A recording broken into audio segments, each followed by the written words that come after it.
Thank you for joining us for WHNT News 19 at 6. I'm Kristen Connor. Drivers, attention, changes are coming to an intersection with a history of fatal accidents, all in an effort to keep you safer on the road. The view of Wilson Dam from Sky 19 today, jaw-dropping. According to the TVA this afternoon, almost 3.5 million gallons of water per second. Authorities say a teenager shot himself in the leg this evening. It happened on Cave Spring Road in Owens Crossroads.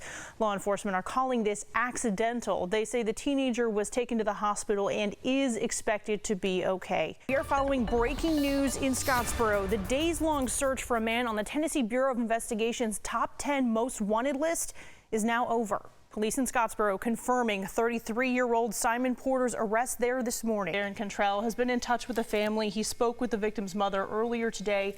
Aaron, how is she handling this latest news of an arrest in the case? Fire chief says that one child and one adult are displaced because of that fire, and they say there are no injuries. Investigators inside that building right now still continuing to evaluate the situation there. Our crews will remain on scene to get the latest for you. Police in Lawrence County are investigating a frightening moment at a church. We were in for some potentially record-breaking warmth. So we thought it would be fun to dig back into the WHNT News 19 archives, blow a little dust off the videotapes, and redo a segment we first brought you 37 years ago. Absolutely, temperatures stayed just above freezing in the warmest part of the day. Meteorologist Christina Edwards now joining us with a look at the forecast. America's top 3 jelly bean flavors are very cherry, buttered popcorn, and licorice, which I don't know why people like that one. Heroes have always been cowboys. You haven't met the young cowgirl that Jerry Hayes found. I messed up my wrist once and she actually did my makeup for the broadcast. It was a lot Some of you fun. remember that. Friendship. It was fun. It was also very nice of you. Yep. I mean, you think about where you were at 21 and it's just depressing. They're killing it.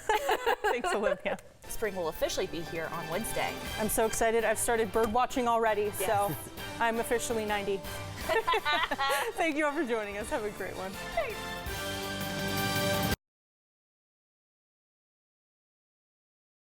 Now.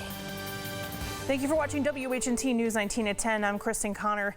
We start off with breaking news update for you tonight. Huntsville police confirm one person died of their injuries this afternoon after Saturday's officer-involved wreck in Madison. Police identified her as 92-year-old Phyllis Pine, saying she was a passenger.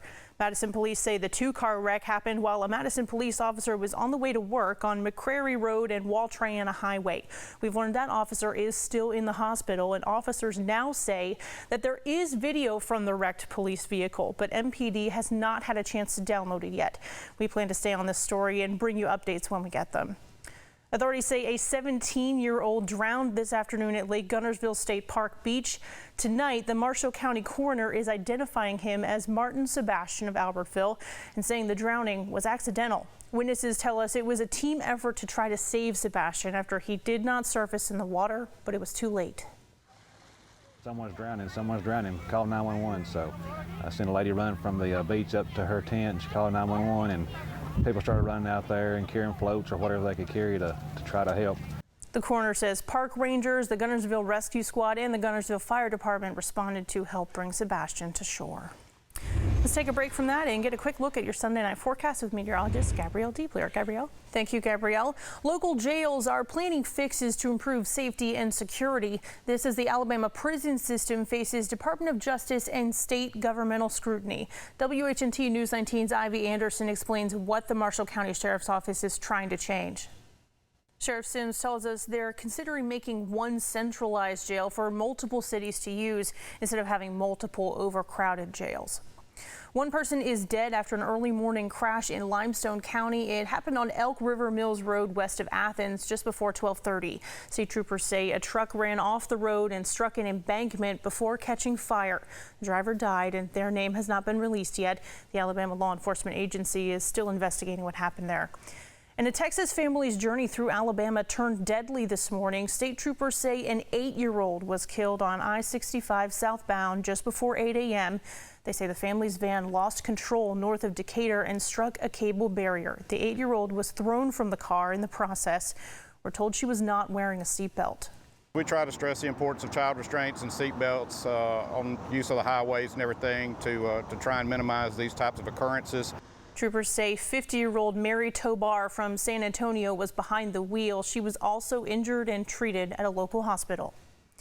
Huntsville police are investigating an overnight shooting into an occupied vehicle. Police say it happened in the road at 1717 Sebring Street at 11:30 Saturday night. A 19-year-old victim went to the hospital with multiple bullet strikes on his vehicle and glass or graze wounds to his back and neck.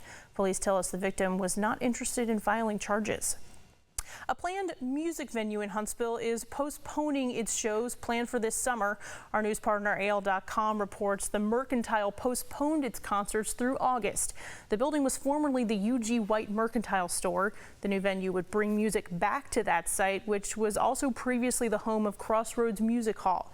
We're still working to learn more about the reason behind the schedule change and when the Mercantile is expected to open. A program starting again this year is helping students with disabilities get jobs. Project Search in Marshall County hosted a summer party today to welcome its new interns.